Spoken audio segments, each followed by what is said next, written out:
کہ یہ جو مکہ کا جوائنٹ ڈیفنس اگریمنٹ ہے نا، یہ بہت بڑا عظیم سیاسی فراڈ ہے، دھوکہ ہے۔ اور اچانک کل یہ خبر آتی ہے کہ انڈیا اور اسرائیل نے بھی ایک بہت بڑی ڈیل سائن کر لی ہے۔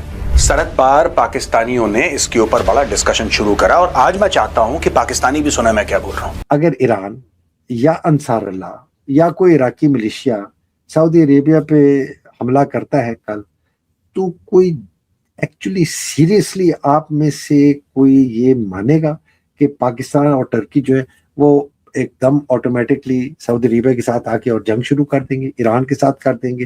ایک نہ ایک دن آپ کتنا جھوٹ بول لیں گے؟ آپ نے کہا کہ ہم نے جی طیارے گرائے ہیں 7 مئی کو بھارت کے، انہوں نے 10 مئی کو آپ کی تمام ایئر بیسز کے اوپر اٹیک کیا، پریسیجن کے ساتھ ڈائریکٹ آپ کے جو آپ کے رن ویز تھے وہ تباہ کیے۔ یہ آپ سمجھتے ہیں کہ یہ لڑیں گے جو اپنے ملک میں بلوچ دہشت گردوں کو نہیں روک سکتے، تحریک طالبان پاکستان کو نہیں روک سکتے؟ روز ان کے 50 10 15 20 بندے یا وہ مارے جا رہے ہوتے، یا ان کے یہ جا کے سعودی عربیہ کا دفاع کرے گی یہ پاکستان کی فوج؟ نعرے آخر میں نعرے ہی رہیں گے۔ سعودی عرب کبھی آپ کو نہ کبھی ماضی میں کچھ دیا، نہ ہی آئندہ دے گا، یہ بات ذہن میں رکھنا۔ ترکی آپ کو کبھی بھی نہ ماضی میں کبھی کچھ دیا، نہ آئندہ دے گا۔ اگر اسرائیل اٹیک کرتا ہے مثال کے طور پر پاکستان کے اوپر یا سعودی عربیہ کے اوپر یا ترکی کے اوپر، کیا ہم جا کے اسرائیل کے اوپر حملہ کریں گے؟ نمسکار دوستو، کل سعودی پاکستان اور ترکی کے بیچ ڈیفنس پیکٹ سائن ہوا۔ اب دھیرے دھیرے خود کئی پاکستانی پترکار اپنی ہی آرمی اور اس ڈیفنس پیکٹ کی پول کھول رہے ہیں۔ دوستو، پہلی بات تو یہ ہے کہ پاکستان کو سعودی سے پیسے چاہیے تھے، اور سعودی پاکستان کو بھیک نہیں دے رہا تھا، اس لیے پاکستان نے اپنے فوجی کو بیچ دیا۔ دوسری طرف اب پاکستان کے اس ڈیفنس پیکٹ کے بعد بھارت، اسرائیل اور UAE کے بیچ بھی ایک ڈیفنس پیکٹ سائن ہونے کی بات ہو رہی ہے۔ اب جب سے یہ خبر پاکستانیوں کو ملی ہے، تب سے ان کے ہاتھ پاؤں کانپ رہے ہیں، کیونکہ جب بھی اسرائیل اور بھارت کا نام سامنے آتا ہے، پاکستانیوں کی ٹانگیں کانپنے لگتی ہے۔ اور اگر بھارت، اسرائیل اور UAE کے بیچ میں یہ ڈیفنس پیکٹ سائن ہو گیا تو پاکستان، ترکی اور سعودی، ان تینوں دیش کی راتوں کی نیندیں اڑ جائے گی۔ اسی ٹاپک پہ چلیے آگے اس ویڈیو کو دیکھتے ہیں۔ چینل کو سبسکرائب اور ویڈیو کو لائک کرنا نہ بھولیں۔ اس معاہدے کے متعلق میں آپ کو تھوڑا ذکر کرنا چاہتا ہوں۔ اچھا، اس کے اوپر میں نے بہت بڑے عرصے سے میں اس کو دیکھ بھی رہا تھا، سوچ بھی رہا تھا اس کے متعلق۔ تو اس کے متعلق میں نے ایک اردو میں اور انگریزی میں اس کے متعلق اپنا جو ہے پوزیشن وہ ظاہر کی ہے۔ پوزیشن میری بالکل کلیئر ہے۔ میں یہ کہہ رہا ہوں کہ یہ لکھ لیں جو میں نے بات کی، کوئی ایسے غرور میں نہیں کہہ رہا، بڑی انکساری سے کہہ رہا ہوں، ہو سکتا ہے میں غلط ہو سکوں، لیکن میں نے کہا یہ لکھ لیں کہ یہ جو مکہ کا جوائنٹ ڈیفنس اگریمنٹ ہے نا، یہ بہت بڑا عظیم سیاسی فراڈ ہے، دھوکہ ہے، بہت بڑا سیاسی دھوکہ ہے۔ اور یہ اس کو بتایا جا رہا ہے کہ جی یہ بڑا تاریخی یہ کارنامہ انجام دیا ہے پاکستان میں اور ترکی نے اور سعودی عربیہ میں۔ آپ اس کی ساری جو شان و شوکت اور تصویریں اور تقریریں اور لائٹیں اور یہ ہاتھ ملانا اور جناب اس کی زبان جو ہے، تصویریں، اس کو اگر ہٹا لینا، ایک سوال رہتا ہے کہ کیا یہ جو 3 ملک جو ہیں یہ ایک دوسرے کے لیے جنگ میں جائیں گے یا نہیں؟ اس کا جواب جو ہے نا وہ آپ کو بتا دیتا ہے کہ یہ جو معاہدہ ہے اس کے اندر کتنی طاقت ہے۔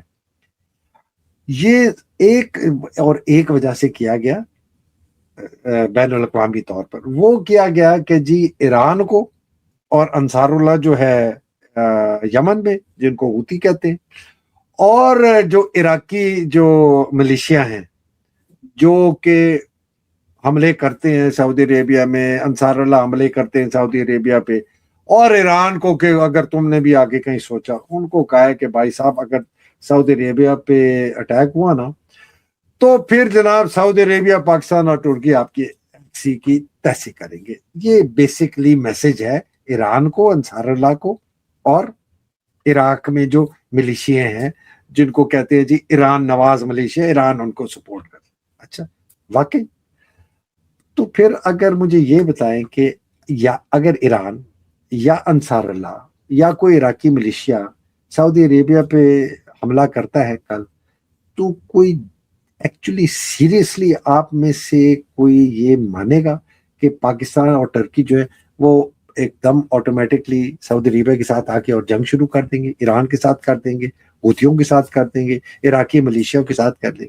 یہ آپ مطلب آپ کو کہیں پچھلے 8-10 سال میں آپ کو اس قسم کی کہیں اثر نظر آیا ہے کہ کبھی بھی پاکستان نے جو ہے نا ڈر کے مارے بھی پٹاخہ فائر کیا ہو سعودی عربیہ کے لیے؟ کچھ نہیں کرتے، جا کے فوجی بٹھا دیتے ہیں، ادھر رہتے ہیں، کوئی تبوک میں رہتا ہے، کوئی بارڈر پہ رہتا ہے، کرتے کراتے کچھ بھی نہیں، ایک آدھی ٹینک ٹو فائر کر دیا، ان کی جرت بھی نہیں۔ یہ آپ سمجھتے ہیں کہ یہ لڑیں گے جو اپنے ملک میں بلوچ دہشت گردوں کو نہیں روک سکتے، تحریک طالبان پاکستان کو نہیں روک سکتے، دہشت گردی میں سب سے اول نام ہے ان کا برکینا فاسو سے بھی اوپر، روز ان کے 50 10 15 20 بندے یا وہ مارے جا رہے ہوتے ہیں، یا ان کے یہ جا کے سعودی عربیہ کا دفاع کرے گی یہ پاکستان کی فوج؟ یہ جو ہے نا یہ خواب بس آپ عاصم منیری کے خواب ہیں۔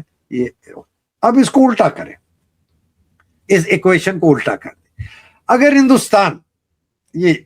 ہندوستان جو ہے اگر وہ ہمیں اٹیک کرتا ہے پاکستان کو، تو کیا سعودی عربیہ ہندوستان پہ حملہ کرے گا؟ کیا ٹرکی ہندوستان پہ حملہ کرے گا؟ اور اگر اسرائیل اٹیک کرتا ہے مثال کے طور پر پاکستان کے اوپر یا سعودی عربیہ کے اوپر یا ترکی کے اوپر، کیا ہم جا کے اسرائیل کے اوپر حملہ کریں گے؟ اور سب سے بڑی بات یہ ہے کہ ٹرکی نیٹو کا ایک ممبر ہے، نیٹو کا نارتھ اٹلانٹک ٹریٹی آرگنائزیشن، یہ یورپ امریکہ کے سارے ملکوں کا دفاعی معاہدہ ہے۔ اگر کوئی ملک نیٹو کا وہ آ کے جنگ کرتا ہے سعودی عربیہ کے خلاف یا پاکستان کے خلاف، تو آپ کیا سمجھتے ہیں کہ ٹرکی جس کے ساتھ انہوں نے دفاعی معاہدہ کیا ہوا ہے نیٹو کا، جس کا سارا کنٹرول امریکہ کرتا ہے، وہ جا کے ان کے اوپر حملہ کرے گا؟ دیکھیں یہ کوئی ہائپوتھیٹیکل بات میں نہیں کر رہا، یہ بتا رہا ہے کہ کتنی بڑی خلیج ہے جو اس معاہدہ کہتا ہے کہ ہم کریں گے اور ایکچولی یہ معاہدہ کر سکتا ہے۔ اس کے اندر کچھ بھی نہیں ہے، یہ بالکل کھوکھلا ہے، بالکل فراڈ ہے، اس کے اندر کوئی کمٹمنٹ نہیں۔ ویسے ہی یہ بس ایک آپ سمجھ لیں کہ یہ ٹوپی ڈرامہ ہے، اور پاکستان کے لیے خاص طور پہ عاصم منیر کے لیے نا یہ ایک ڈرامہ بنایا گیا ہے میری نظر میں، امریکہ کے کہنے پہ، سعودی عربیہ کے کہنے پہ، اس کے منتے ترلے، بیکاز یہ سب کوئی نہیں چاہتا کہ عمران خان جیسا بندہ پاکستان واپس آئے۔ میں آپ کو بار بار بتا رہا ہوں، ان میں سے کوئی بھی نہیں چاہتا کہ عمران خان ایک آزاد جمہوری طاقتور پاکستان ہو اور بڑی محب وطن فوج ہو